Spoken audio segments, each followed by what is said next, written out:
Bueno, buenas noches hermanos. Vamos a culminar con este libro de Nehemías, perdón. Parece oportuno que el último capítulo también sea la última vez que nos reunimos acá. O sea, no fue coincidencia, pero bueno, por algo así Dios lo determinó. Pero bueno, creo que, como bien decía su hermano Carlos, eh, que hemos pasado por todo el libro de Nehemías y hemos visto mucha enseñanza, mucha aplicación a nuestra vida, y eso se trata también, porque todo lo que fue plasmado en la escritura para que nosotros pudiéramos leerla también nos ayuda a poder ver qué nos dice a nosotros, no solamente ver como una historia los libros históricos, sino también ver como una aplicación personal a la iglesia, que de eso es lo más importante que uno pueda rescatar también de la escritura. ¿Qué nos está diciendo a nosotros? Siempre me acuerdo que el pastor Javier decía también de poder encontrar a Cristo, de poder verlo a Él y poder encontrar ese gran tesoro que es Cristo en la Escritura, es una bendición. Yo ayer le explicaba eso a mi hija y le decía, ¿no? Es como encontrar en una foto grupal a una persona. A veces Cristo está adelante y a veces está como escondido, pero tratar de encontrar a Cristo en la Escritura, en el Antiguo Testamento, nos ayuda a poder ver con claridad y el crecimiento que nos da la palabra. Así que vamos a comenzar el último capítulo, es el 13 de Nehemías. Y yo traté de bosquejar este capítulo en tres secciones. El primero sería del 1 al 14, que es el orden del restablecimiento de todo lo que implicó el desorden que vamos a ver pronto. La segunda parte abarca del 15 al 22 y es el mandamiento de Dios olvidado. Y la tercera y última parte es del 23 al 31, que es la separación de los pueblos extranjeros. Entonces, vamos a ir, me gustaría que me ayuden en la lectura, que podamos leer del 1 al 14 y después en la otra parte leemos de vuelta lo que sigue. Así no nos perdemos en todo lo que sucede. Entonces vamos a leer una porción nada más. Si podemos hacer como siempre, un versículo cada uno, así todos podemos leer del 1 al 14. Santi, ¿puedes empezar?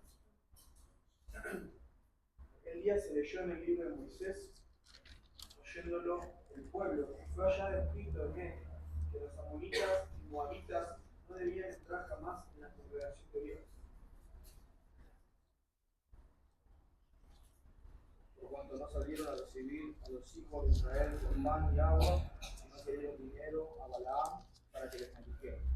Mas nuestro Dios volvió la maldición en bendición. Cuando oyeron, fue la ley, separaron de Israel a todos los mezclados con extranjeros. Antes de esto, el sacerdote Eliasib, encargado de los aposentos de la casa de nuestro Dios, había comparentado con Tobías, Que había hecho una gran cámara en la cual guardaba antes de los ofrendas, el incienso, los utensilios, el diezmo, el grano, del vino y del aceite, que estaban mandados a dar a las levitas, a los cantores, a los porteros y la ofrenda de los sacerdotes. mas a todo esto yo no estaba en Jerusalén, porque en el año 32 de Artajerjes, rey de Babilonia, fui al rey, y al cabo de algunos días le di permiso al rey. Para volver a Jerusalén, entonces supe del mal que había hecho Eliasib por consideración a Tobías, haciendo para él una cámara en los atrios de la casa de Dios. Y me dolió en gran manera y arrojé todos los muebles de la casa de Tobías fuera de la cámara. Y dije que limpiasen las cámaras e hice volver allí los utensilios de la casa de Dios, las ofrendas y el incienso. Encontré asimismo que las porciones para los levitas no les habían sido dadas y que los levitas y cantores que hacían el servicio habían huido cada uno a su heredad. Entonces reprendí a los oficiales diciéndole: ¿por qué me está la casa de Dios abandonada? Después los reuní y los puse en sus puestos.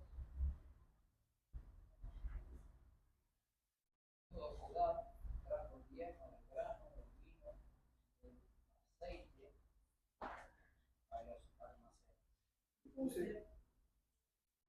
Puse por mayordomos de ellos al sacerdote Selemías, del escriba Sadoc, y de los levitas a Pedaías, y al servicio de ellos a Aná, hijo de Zacur, hijo de Matanías, porque eran tenidos por fieles y ellos tenían que repartir a sus hermanos. Acuérdate de mí, oh Dios, en orden a esto. No borres mis misericordias que hice en la casa de mi Dios y su servicio. Muchísimas gracias, hermanos, por ayudarme con la lectura. Vamos a ver en este orden restablecido 4 cosas que sucedieron para poder ir dividiéndolas parte por parte y poder entender mejor. Del versículo 1 al versículo 3 vemos que leyeron el libro de Moisés y lo que leyeron, no hace falta que lo busquen, lo busco yo, está en Deuteronomio capítulo 23 y dice así, del 3 al 6, no entrará amonita ni moabita en la congregación de Jehová, ni hasta la 10ª generación de ellos, no entrarán en la congregación de Jehová para siempre, por cuanto no salieron a recibir con pan y agua el camino cuando saliste de Egipto, y porque alquilaron contra ti a Balán, hijo de Beor, de Petor, de Mesopotamia, para maldecirte. Mas no quiso Jehová tu Dios oír a Balán, y Jehová tu Dios te convirtió la maldición en bendición, porque Jehová tu Dios te amaba. No procures la paz de ellos, ni su bien en todos los días para siempre. Qué tremendo, ¿no? Porque no sé si recordamos cuando nuestro hermano Ezequiel compartía el capítulo 10.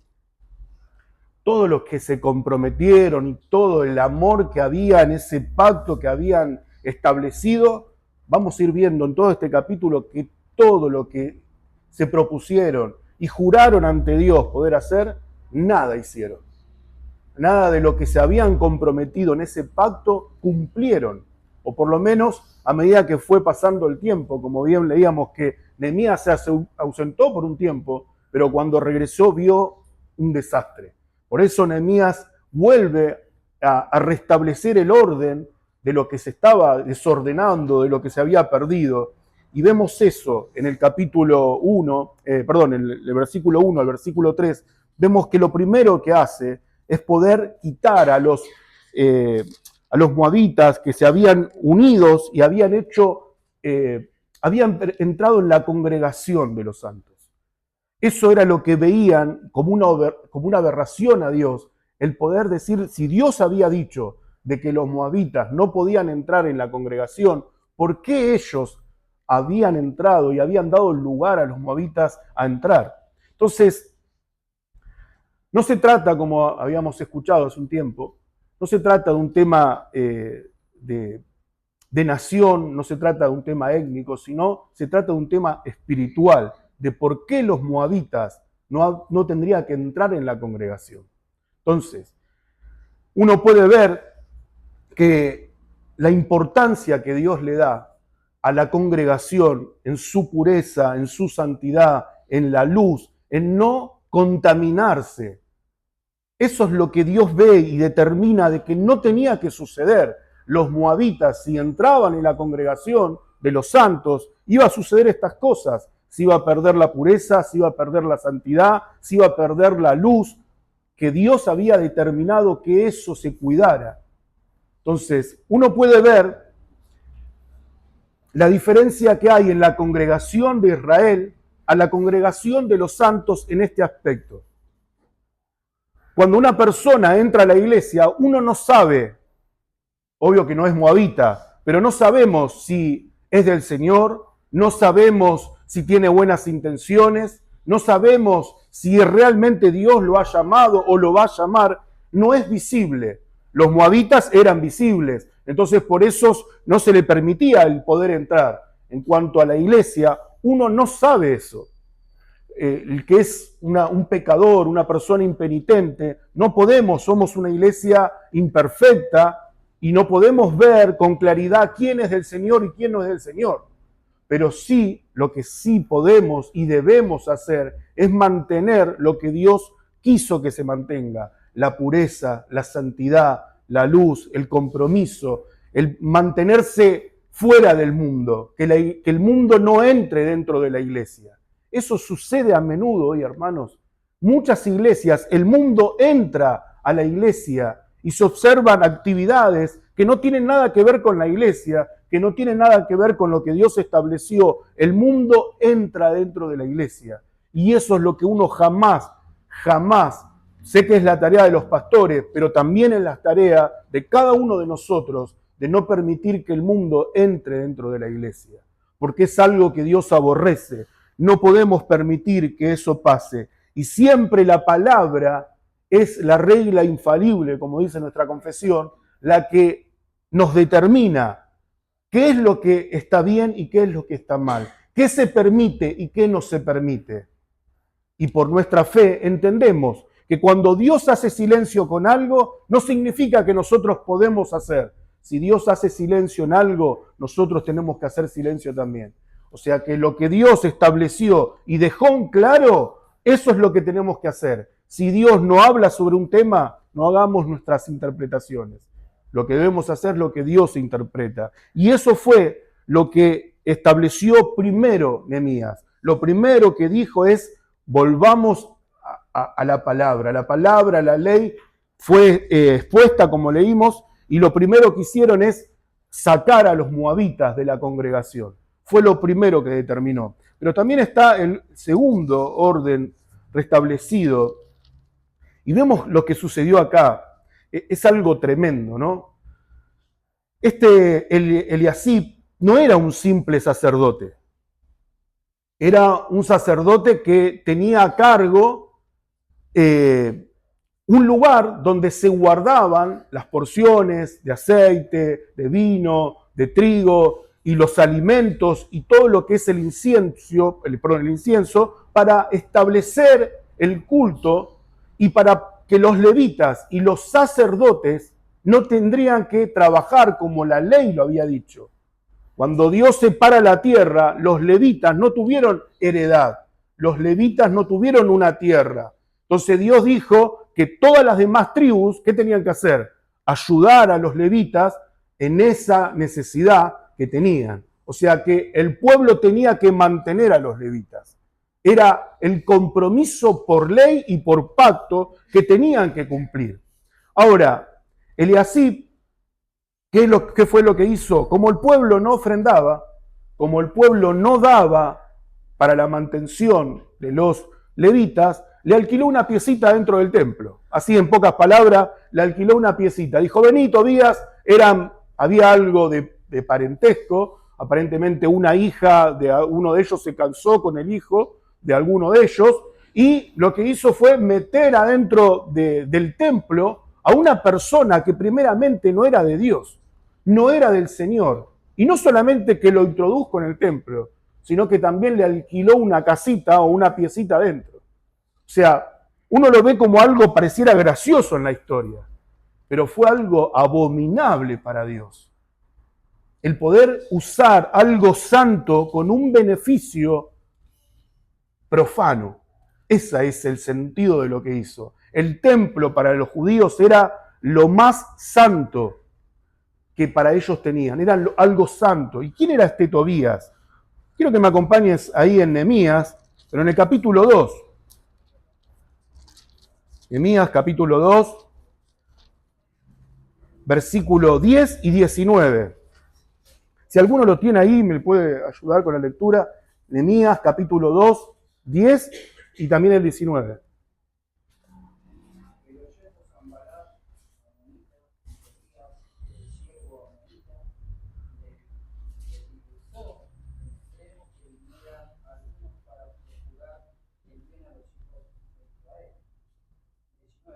Sí. Cuando oyeron Sanballat, Amonita, Tobías, el siervo amonita, Gesem, el árabe, hicieron escarnio de nosotros y nos despidieron diciendo: ¿qué es esto?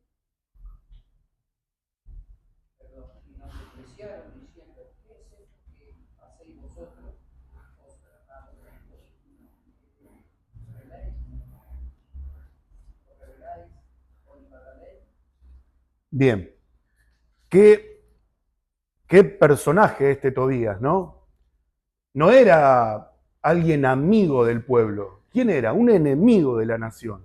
Fueron los que, junto con Sanbalat y otros, cuando el pueblo se levantó, ¿recuerdan? También en Esdras lo vimos. Cuando el pueblo se levantaba a poder poner manos a la obra en cuanto al templo, en cuanto a la reconstrucción de los muros, ¿qué era lo que hacían estas personas? Se oponían. O sea, era un enemigo del pueblo, era un enemigo de Dios. Y sin embargo, Eliasib le alquiló la piecita dentro del templo. O sea, la locura que cuando entró Nehemías y vio todo esto, se disgustó en gran manera. Porque todo lo que pasa acá es lo que se había determinado que se tenía que cumplir, que se tenía que hacer, nadie hizo caso a lo que dijeron. En su compromiso, en establecer el orden de lo que tenía que hacer, nadie hizo lo que tenía que hacer. Y Eliasib, en vez de reprender al pueblo y decir por qué era que dejaron de ofrendar y de mantener a los levitas, vio la oportunidad y vio el negocio. Y eso fue lo que Nehemías vio y aborreció al ver. Y dice que fue determinante. Nehemías que agarró y sacó todos los muebles, ya tenía todo amoblado, parece esta persona, ¿no? Porque tenía todos los muebles dentro de su casa, los sacó afuera. Fue determinante Nehemías a la hora de tomar esta decisión. Recuerdo algo que también, como decía nuestro hermano Carlos, que el pastor Yagarías compartió este domingo, ¿no? Y él hablaba acerca de nunca darle lugar en nuestra necesidad a que el mundo pueda ayudarnos, sino de ser determinante y de confiar en la voluntad de Dios y confiar que Él es aquel que va a obrar. No especular con la necesidad que uno tiene para que alguien ajeno a Dios pueda ayudarme. Y eso fue lo que hizo Abraham. Abraham no permitió que el rey de Sodoma tuviera parte en la historia, porque, como bien dijo el pastor, si hubiese sucedido así, el día que pasara y que pasara el tiempo, el rey hubiese dicho, lo diría, que él fue el que lo ayudó, que él fue el que le dio una mano, que él fue el que lo enriqueció a Abraham. Y sin embargo, Abraham entendió y dijo, no, si alguien me tiene que bendecir, va a ser Dios. Si alguien es el que me tiene que dar prosperidad, va a ser Dios. Abraham no mezcló lo profano con lo santo. Abraham mantuvo la pureza y eso es lo que uno tiene que hacer, no mezclarse con el mundo, no darle oportunidad a que el mundo entre a la iglesia, ni que nada del mundo contamine la congregación, que nada del mundo contamine a los santos. Y también esto nos habla a nosotros que las cosas que pertenecen a Dios, así como el templo era de Dios y tenía que ser un lugar santo, consagrado, todas las cosas que pertenecen a Dios, yo no puedo usarlas a mi beneficio. Yo no puedo creer, imagínense, no sé, que el día de mañana uno pueda tener una actitud equivocada o no y se quiera ir de la iglesia y venga el pastor Alejandro y le diga, pero yo te prediqué, yo te hablé de Dios y yo tuve horas hablándote, ¿cómo te vas? O sea, si el pastor predica para reprocharnos a nosotros que nosotros necesitamos que Él nos predique, o sea, ¿Él puede reprochar al pueblo lo que Él hizo para Dios? No, porque lo que el pastor, si se para acá y comparte una palabra, no es para que el día de mañana nosotros tengamos que agradecerle. El pastor comparte una palabra todos los domingos en este lugar porque es lo que Dios le dio. Y si Él tiene un don y si Él tiene un llamado de Dios, jamás puede reprochar o usar eso como si fuera propio, como si fuera de Él. Todo lo que uno ve dentro de la iglesia, cada actividad que hay dentro de la iglesia, no es nuestra, es de Dios. Todo lo que Dios estableció en la iglesia no nos pertenece. La iglesia no es de un pastor o de los miembros, la iglesia es de Cristo. Y uno tiene que tener ese cuidado de saber que nada de lo que Dios nos dio podemos usarlo como provecho o podemos usarlo como ventaja o podemos usarlo para algún día reprocharle a alguien algo. El don, si es de Dios, jamás podemos reprocharlo a alguien. Todo lo que Dios nos da es para poder bendecir a los santos. Y todo lo que podemos usar en la iglesia tiene que ser nunca para contaminarse, nunca para creer que es algo nuestro. El tercer orden restablecido es que a raíz de ese cuartito que le alquiló Eliasib a Tobías, trajo como consecuencia que el pueblo dejara de ofrendar y de mantener a los levitas. Yo quiero que podamos leer ahí el pacto que ellos hicieron en Nehemías, pero capítulo 10, que nuestro hermano Ezequiel había compartido, versículo 37 al 39. Nehemías capítulo 10, del versículo 37 al 39, dice que traeríamos también las primicias de nuestras masas y nuestras ofrendas y del fruto de todo árbol y del vino y del aceite para los sacerdotes a la cámara, a la casa de nuestro Dios, el lugar donde estaba Tobías, y el diezmo de nuestras tierras para los levitas, y que los levitas recibieran la décima de nuestros labores en todas las ciudades, y que estaría el sacerdote hijo de Aarón con los levitas cuando los levitas recibiesen el diezmo, y que los levitas llevaran el diezmo del diezmo a la casa de nuestro Dios, a la cámara de la casa del tesoro. Y el 39 dice, porque la cámara del tesoro han de llevar los hijos de Israel y los hijos de Leví la ofrenda del grano, del vino, del aceite, y allí estarán los utensilios del santuario y los sacerdotes que ministran, los porteros y los cantores, y no abandonaremos la casa de nuestro Dios. Otra de las cosas que se comprometieron. ¿Y qué fue lo que sucedió? Cuando vino Nehemías no vio nada de este compromiso, no vio nada de este pacto. Porque dice que los levitas, cuando vieron esta situación, dice que cada uno salió a su heredad. Salió de lo que le correspondía, salió de esa herencia que ellos necesitaban que el pueblo le diera, y dice que los levitas salieron del templo. Fueron a buscar una changa, como quien dice, fueron a buscar trabajo. ¿Por qué? Porque nadie los alimentaba. O sea, estaban en contra del pacto establecido por Dios. No solamente no cumplieron con este pacto, sino que lo que hicieron fueron el pueblo abandonar el pacto que Dios había establecido desde un principio, que el pueblo tenía que mantener a los levitas, y ellos no obedecieron a eso.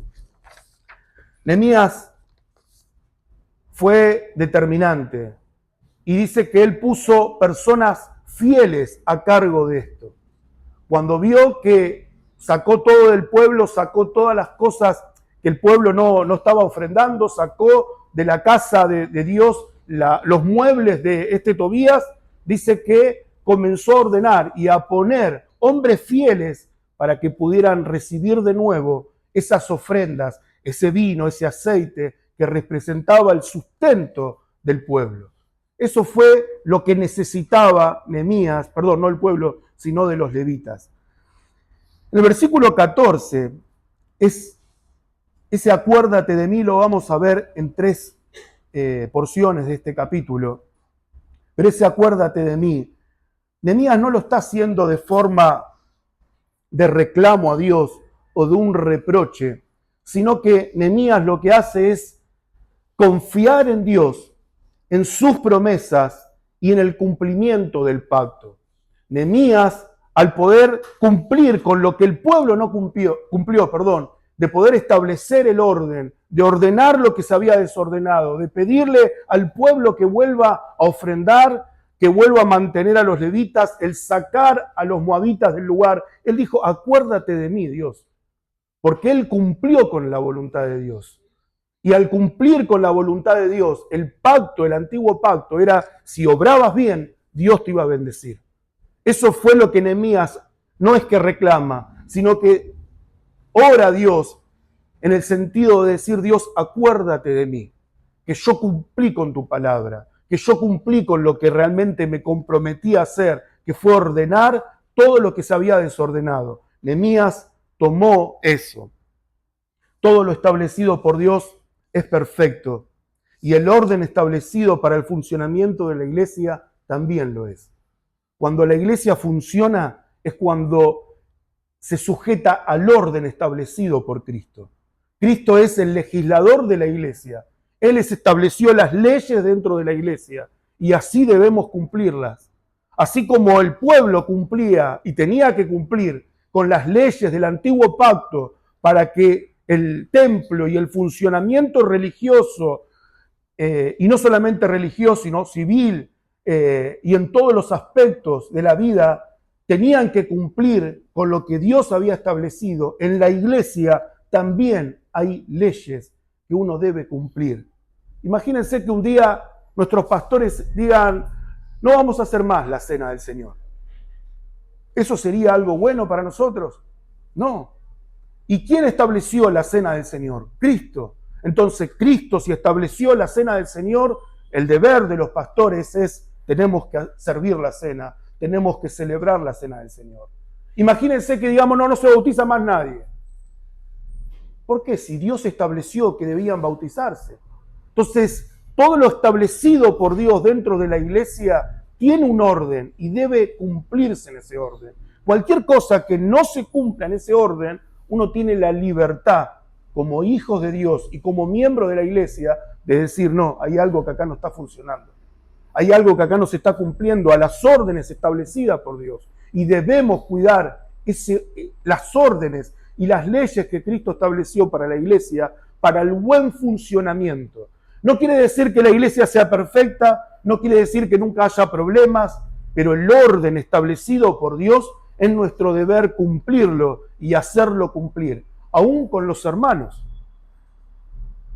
Uno a veces tiene el deber, si vemos un hermano impenitente, algo que está haciendo y está mal y está dañando el cuerpo, el poder decírselo, porque es el bien de la iglesia el que tenemos que cuidar. Vamos a leer el segundo punto dentro de esta palabra que vamos a ver hoy, que es el mandamiento de Dios olvidado. Y quiero que podamos leer de nuevo, del 15 al 22, si cada uno puede leer un versículo. En aquellos días vi en Judá algunos que pisaban en lagares en el día de reposo y que acarreaban haces y cargaban asnos con vino y también de uvas, de higos y de toda suerte de carga y que traían a Jerusalén en día de reposo y los amonesté acerca del día en que vendían la provisión. También había en la ciudad tirios que traían pescado y toda mercadería y vendían el día de reposo a los hijos de Judá y Jerusalén. Entonces aprendí a los señores de Judá y les dije, ¿qué mala cosa es esta que vosotros hacéis profanando así el sábado? Lo hicieron así vuestros padres, y trajo nuestro Dios todo este mal sobre nosotros y sobre esta ciudad, y vosotros añadís ira sobre Israel profanando el día de reposo. Sucedió pues que cuando iba ofreciendo a las puertas de Jerusalén, antes del día de reposo, dije que se cerrasen las puertas y ordené que no las abriesen hasta después del día de reposo. Y puse las puertas a uno de mis criados para que el día de reposo no introdujeran carga. Y se quedaron fuera de Jerusalén 1 y 2 veces los negociantes y los que vencían toda especie de mercadería. Les amonesté y les dije, ¿por qué os quedáis vosotros delante del muro? Si lo hacéis otra vez, os echaré más. Desde entonces no vinieron el día de reposo.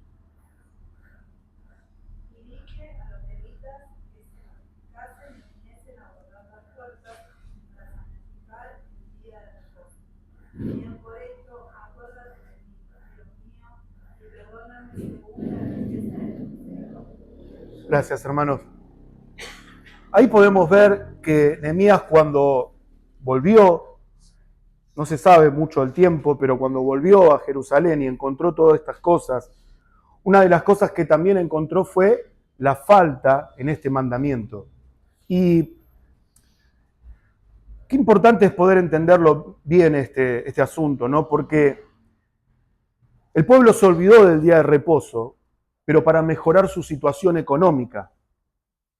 Estaban pasando por un problema económico y comenzaron a vender, comenzaron a negociar y a comercializar en el día de reposo. Entonces, siempre el pueblo de Dios tuvo una tendencia a transgredir este mandamiento. Siempre. Uno puede recordar cuando salieron a buscar en el maná y dijeron, bueno, vamos a buscar también el día sábado, porque capaz que se nos acaba. Y cuando fueron a buscar, ¿qué pasó? Se les pudrió todo lo que tenían. Entonces, siempre hay en el pueblo de Israel, siempre hubo una tendencia a transgredir este mandamiento. Y, oh casualidad, que también en el día de hoy, la iglesia incurre en este pecado y comete este pecado de transgredir en el día de reposo. Entonces, es algo que uno debe considerar. Este cuarto mandamiento es el más extenso. Cuando uno lee Éxodo 20, hay una porción grande que comienza a hablar del cuarto mandamiento. ¿Por qué será? ¿Por qué será que da tanta explicación Dios acerca de ese mandamiento? Es el mandamiento que más se malinterpreta o cada uno interpreta a su manera, porque quizás uno no tiene problemas con el no matarás. No decís, bueno, yo le pegué un tiro nada más en la pierna, pero yo puedo cumplir con eso igual con Dios. O adulteré, pero si miro a una mujer no pasa nada. O sea, uno entiende los mandamientos, los 9 mandamientos los entiende a la perfección y con claridad. Pero este cuarto es como que nos damos algunos permisos para creer lo que cada uno quiera creer o vivir cada uno como lo quiera vivir. Y ahí es donde incurre tantos pecados en el pueblo, porque cometieron pecados. ¿Y por qué será de que una y otra vez, si uno ve a lo largo del Antiguo Testamento, Dios continuamente les reprocha al pueblo por qué profanaron el día de reposo? ¿Por qué Dios hace tanto hincapié en eso? ¿Por qué será que Dios hace tanto hincapié en no profanar ese día santo establecido, no en la ley de Moisés, sino desde el principio de la creación? Por eso el mandamiento que dice, les doy un día para que ustedes adoren, ¿o cómo empieza el mandamiento? Acuérdate del día de reposo. O sea, que era algo que ya el pueblo sabía.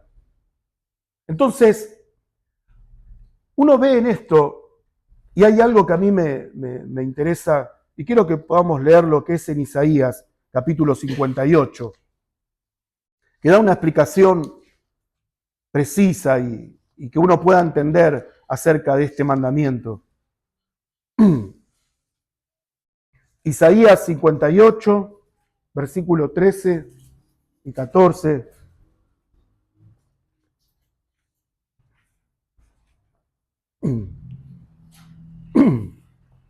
58, del 13 al 14 dice, si retrajeres del día de reposo tu pie, de hacer tu voluntad en mi día santo, y lo llamares delicia, santo, glorioso de Jehová, y lo venerares, no andando en tus propios caminos, sino buscando tu voluntad, ni hablando tus propias palabras, entonces te deleitarás en Jehová, y yo te haré subir sobre las alturas de la tierra, y te daré de comer de la heredad de Jacob tu padre, porque la boca de Jehová lo ha hablado.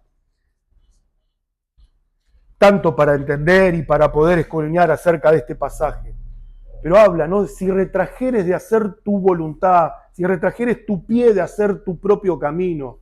Está hablando acerca de algo que el hombre tiene esa tendencia de hacer del día de reposo su permiso para pecar, su permiso para hacer su voluntad. Y el día de reposo, el día del Señor, no se trata, hermanos, y quiero que entiendan bien lo que les voy a decir, pero no se trata de venir a la iglesia solamente. El día de reposo no se trata de tener comunión con los hermanos. No solo se trata de eso. El día del Señor se trata de Él. A Él debemos adorar. Lo más importante en ese día es la comunión que yo tenga con Él. Lo más importante en ese día no es que si yo vengo o no vengo a la iglesia y si no vengo. No, lo más importante es, vos te estás preparando, como dice que los levitas se prepararon, se purificaron para el día de reposo. Yo hablando con un hermano me decía que él tiene luchas como todos. Los domingos pareciera que uno se levanta y siempre hay problemas. Problemas pequeños como que no sé, que se te rompió la plancha como un día me pasó a mí, a problemas con tus hijos, que no te arranca el auto, siempre hay problemas. Parece que el domingo todo se vuelve un problema, todo se vuelve una odisea. Pero también debemos prepararnos para ese día. No solamente preparar la comida para venir y pasar tiempo con los hermanos, que es perfecto y que Dios ama que entre hermanos podamos estar en ese día. Pero no es el fin. Porque si nos venimos y reunimos en este lugar y hablamos cosas que no son del Señor, no estamos cumpliendo con ese mandamiento. Entonces, qué lindo, como siempre digo, es poder reunirnos ese día, el domingo, pero que la palabra de Dios esté continuamente en nuestra boca. Y que el sábado que podamos decir, yo voy a preparar ese día, para que nada pase. Entonces, trato de planchar la camisa, porque si se me quema la plancha, voy y le pido a mi suegra. Entonces, trato de que todo esté preparado para que ese día no haya ningún problema, no haya nada que me dificulte, porque me preparo. Pero no solamente en esos aspectos, sino prepararte espiritualmente para poder venir y que ese día sea ese día santo, que te deleites en Dios, que te deleites en Él. Así fue el pueblo que empezó a olvidar ese día de reposo y comenzó a comercializar.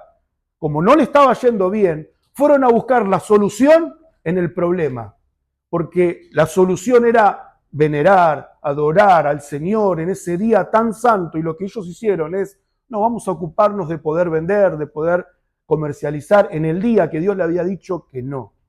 Y es más, dice que para que nadie lo viera, estaban los vendedores detrás del muro, como si fuera que dijeran, bueno, nadie los ve, entonces vamos a ver del otro lado, y estaban esperando. Dice que Nehemías se paró en el muro y vio que estaban esperando vendedores del otro lado. O sea que era algo habitual que estaba pasando en el pueblo. Entonces, ¿esto qué hacía? Deshonraba lo que Dios había establecido. Dios había dicho que su pueblo, su nación santa, ese día era el día de Él, que tenían que adorarlo, que tenían que honrarlo. Y lo que estaban haciendo, los pueblos extranjeros veían, ese día no es como ellos dicen. Y yo voy y les vendo pescado, yo voy y les vendo aceite. Entonces, qué mal que habla eso de su pueblo. Entonces, qué lindo es poder saber que no se trata del día de la familia, no se trata del día que puedo pasar tiempo con mis hermanos, es el día del Señor, hermanos. Y debemos así verlo. Es el día que tenemos que adorarlo solamente a Él. ¿Estás con tu familia? Que tu familia pueda adorar a Dios en tu casa, donde sea que estés, en la iglesia o en tu casa, que ese día sea santo para Dios. Eso es algo que refleja la vida espiritual que uno tiene. Porque si uno no honra ese día, ya Dios nos está diciendo de que hay algo espiritualmente que está mal en nuestra vida. Porque ¿de qué se trata el día del Señor? ¿A qué apuntan los mandamientos? Los primeros 4 se refieren a Dios. Y el cuarto mandamiento, lo que Dios nos está enseñando es cómo debe ser adorado Él, cómo debe ser honrado, cómo debe ser glorificado Él. Nos está hablando de eso, ese cuarto mandamiento. Que Él sea la exclusividad de toda tu vida y de toda tu semana. Así como los domingos es el primer día de la semana, el Señor es el primero. Y todo va a ser ordenado si yo pongo a Dios en primer lugar. Y de eso se trata este mandamiento. Miren lo que dice ahí en Nehemías, capítulo 10, que también nuestro hermano Ezequiel nos había compartido, 10:31. Si alguien lo puede leer, Nehemías 10:31. Asimismo, que si los pueblos de la tierra trajesen a vender mercaderías y comestibles el día del reposo, nada tomaríamos de ellos en ese día ni en otro día santificado. Y que el año 7º dejaríamos descansar la tierra y remitiríamos toda la. Otro aspecto más de ese pacto que rompieron. Ellos mismos habían dicho, no vamos a comercializar, no vamos a hacer nada en el día de reposo, firmaron ese documento, se comprometieron públicamente, ¿y qué fue lo que sucedió? Cada uno hizo lo que bien le parecía. Entonces, ahí vemos otra transgresión, y como en el versículo 17 y 18 dice, ¿no hicieron así vuestros padres? O sea, hay una consecuencia de transgredir este mandamiento. Por eso Nehemías dice, ustedes no se dan cuenta que lo mismo que hicieron sus padres fue lo que trajo como consecuencia lo que pasó en Israel, lo que pasó en Judá, fueron la desobediencia de este mandamiento. O sea, hermanos, hay que considerarlo esto. Por algo es tan importante para Dios este mandamiento. Y la ley de Dios es para siempre. La ley de Dios no pertenece al antiguo pacto. La ley de Dios pertenece para siempre, para su iglesia también. Entonces debemos entender este día como Dios lo entiende, no como a nuestro parecer nos parece. Yo conozco personas cercanas a mi familia que dicen cosas semejantes, ¿no? Como a mí Dios me reveló de esta manera su palabra. Como que cada uno puede interpretar la palabra como quien le parece. A mí Dios me reveló de estas cosas y bueno, a vos te reveló de otra cosa. Y yo no quiero entrar en discusión y trato de ayudarlos en lo que puedo, pero cometemos ese error también nosotros. Ah, no, yo el día de reposo lo veo de esta manera. No, hermano, es como Dios lo ve. Así como Dios lo ve, tenemos que vivirlo. Y de esa manera tenemos que hacerlo. Y dice, y vosotros añadís ira sobre Israel profanando el día de reposo. O sea que, ¿qué desataba sobre el pueblo el abandonar este mandamiento? Ira de Dios. Ahora, ¿qué significa? No, pero ahora estamos en la gracia. Dios no va a derramar ira sobre nosotros. Rompe el mandamiento, que no pasa nada. Podés adulterar, no pasa nada. No desata ira sobre tu vida el poder transgredir ese día, así como transgredir cualquier mandamiento. ¿Pensás que no hay consecuencias? ¿Pensás que, obvio que tu salvación está segura en el Señor? Nadie cuestiona eso. Pero acá está hablando algo. Si Dios desató ira sobre el pueblo cuando profanó el día santo, ¿qué pensás que hoy Dios ya te da permiso? Tranquilo, pecado, no pasa nada. ¿Transgredí este mandamiento? No, hermanos. Y eso es algo en lo cual tenemos que trabajar. Como decíamos antes, lo importante es prepararse para recibir a Cristo en el día del Señor. Como cada domingo debemos venir a adorar a nuestro Dios. Y eso tiene que ser el primer objetivo en nuestro corazón. Que cuando venimos cada domingo, más allá de cómo nos toque venir y quién esté a mi lado y quién no esté a mi lado, lo más importante es yo vengo a adorar a Dios. Y eso es lo más importante. Y que por consecuencia Dios nos da los privilegios de gozar la comunión entre los santos. Así es. Desde ya que es así. Pero que no es el objetivo. El objetivo principal es adorar a Dios. Amén. Acuérdate de mí, dice. De vuelta a ese segundo punto de Nehemías. En Nehemías, versículo 22. Dice, y también acuérdate por esto de mí, Dios, y perdóname según la grandeza de tu misericordia. Nehemías entendió que el día de reposo debía cumplirse como Dios lo quería. Y por eso dice, acuérdate de mí, porque yo lo estoy cumpliendo como debe ser cumplido. Y eso es lo que debemos hacer como iglesia. Y lo último que vamos a ver en esta noche es la separación total de los pueblos extranjeros. Y quiero que me acompañen por un segundo en Malaquías, capítulo 2.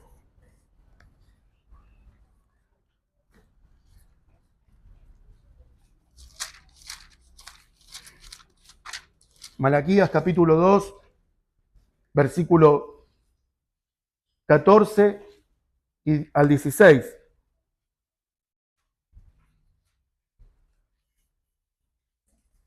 Dice así, mas diréis, ¿por qué?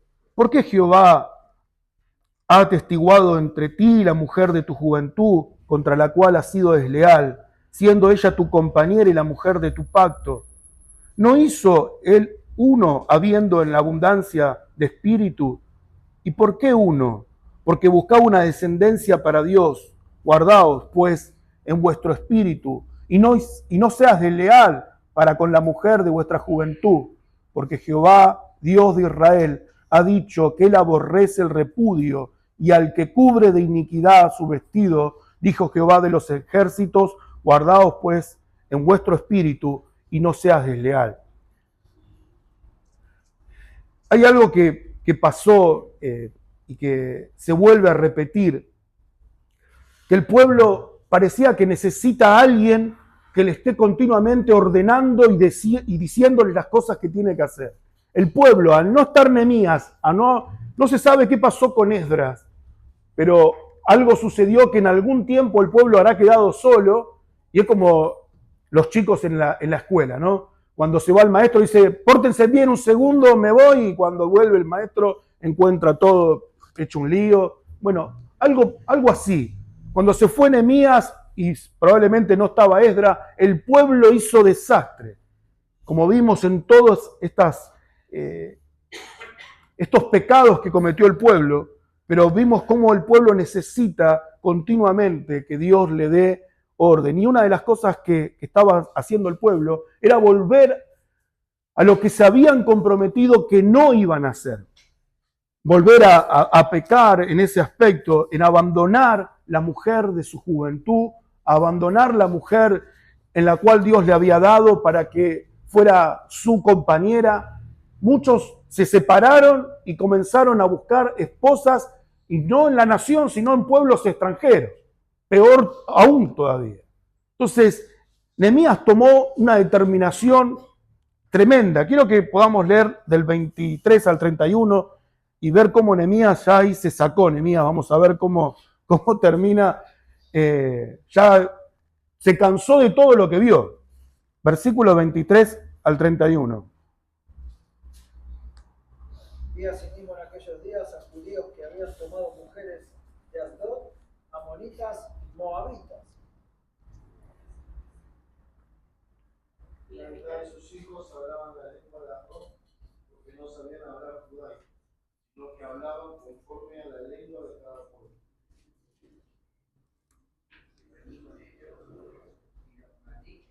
Y hería a muchos de ellos, les arranqué los cabellos y les hice jurar diciendo: no daréis vuestras hijas a vuestros hijos, y no tomaréis de sus hijas para vuestros hijos, ni para vosotros mismos. Proclamó por esto Salomón, rey de Israel, bien que en muchas naciones no hubo rey como él, que era amado de su Dios, y Dios lo había puesto por rey sobre todo Israel. Aún a él le hicieron pecar las mujeres extranjeras. Obedeceremos a vosotros para cometer todo este mal tan grande de prevaricar contra nuestro Dios tomando mujeres extranjeras. Y uno de los hijos de Joiada, hijo del sumo sacerdote Eliasib, era yerno de Sanballat, coronita, por tanto, lo ahuyenté de mí. Acuérdate de ellos, Dios mío, contra el que contamina el sacerdocio, del santo del sacerdocio y de los levitas. Lo limpié por todo el extranjero, puse a los sacerdotes y levitas por sus grupos a cada uno de sus hijos. La ofrenda de la leña en los tiempos señalados para las premisas. Acuérdate de mí, Dios mío, para bien. Gracias, hermanos. Ahí termina. ¿Y de qué forma termina el capítulo, no?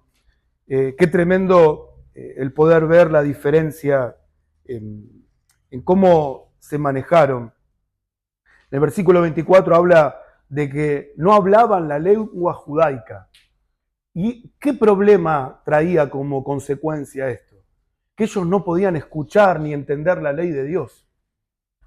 Porque no había una academia de traductores, no había alguien que le pusiera subtítulos abajo. O sea, no podían entender la ley de Dios. Y eso, el mal que traía esta unión con pueblos extranjeros, que los niños que nacían no sabían la ley, no conocían la ley, no sabían lo que Dios les demandaba a cada uno de ellos. Uno puede imaginarse que hoy tenemos una gran bendición de tener la Biblia y tener todo el canon como a nuestra disposición. En ese tiempo, solamente los sacerdotes tenían la oportunidad de abrir un rollo y leer algo. No tenían cada uno en su casa un rollo para leer la palabra. ¿Cómo se transmitía la ley? De boca en boca. Y si el padre podía leer y los hijos lo miraban como diciendo, ¿de qué está hablando, papá? No entiendo nada de lo que está diciendo. O sea, ese era el problema de que no podían hablar y entender la lengua judaica, porque era la ley de Dios que tenían que compartir y hablar, no podían entenderla. Hay una gran diferencia en cómo, cuando por un tema de tiempo no vamos a leerlo, pero cuando uno va a Esdras capítulo 10, versículo 3, hay una gran disposición del pueblo a tomar una decisión de echar a los extranjeros y aún a las mujeres que habían hecho unión de una forma prohibida, tomaron la decisión libremente. Pero como vemos en Nehemías que tenía otros métodos. Dice que los agarró de los pelos. O sea, no es algo que uno tiene que tomar literalmente, y los pastores por favor no lo tomen así, pero el pueblo dice que Nehemías se sacó. Imagínense el capítulo 1 termina Nehemías con todo lo que vio, se sacó. Se sacó de una manera, quizás una mala manera, no sé, uno no lo tendría que hacer, pero entendemos que Nehemías fue determinante. Así como el Señor cuando entró y vio en el templo que se había convertido en una cueva de ladrones, y cómo reaccionó el Señor. Lo sacó a latigazos a todos, porque habían convertido el lugar santo en un lugar de comercio. Entonces, más allá del método que tomó Nehemías y que les arrancó el pelo y que lo sacó, fue determinante en poder decir, esto está mal delante de Dios. Y se cansó. Y después toma el ejemplo de Salomón. ¿Y quién no se ha hecho esa pregunta?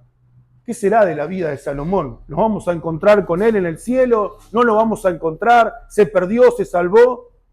Es algo que eso no nos tiene que a nosotros preocupar. Pero sí lo que tenemos que hacer frente a este problema que tuvo Salomón, los hombres y también las mujeres, temblar frente a ese pecado. Temblar frente a eso que cometió Salomón. Salomón no solamente el problema fue que se unió con personas y con muchas personas, sino el grave problema que tuvo Salomón es que tomó la adoración extranjera, la adoración que Dios prohibía de otros pueblos, tomándola como propia. Y eso fue lo que sucedió con Salomón. Y por eso acá en Nehemías lo dice, ¿no sucedió esto con Salomón? Más allá del problema que, como decíamos, que Salomón cometió en ese pecado, pero trajo como consecuencia la pérdida de su alma. Se perdió en su vida en adorar a Dios, se perdió su vida en vivir conforme a la voluntad de Dios. ¿Por qué? Porque trajo como consecuencia este pecado, de poder permitir que las cosas profanas entren en nuestra vida. Entonces, en Nehemías, el capítulo 13, no termina con un broche de oro.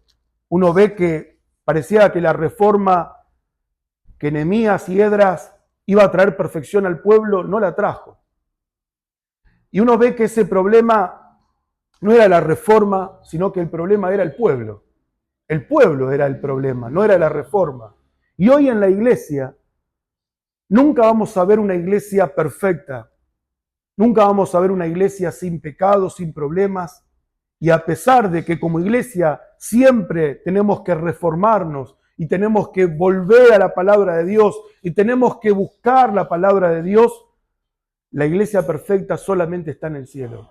Y a eso es lo que esperamos.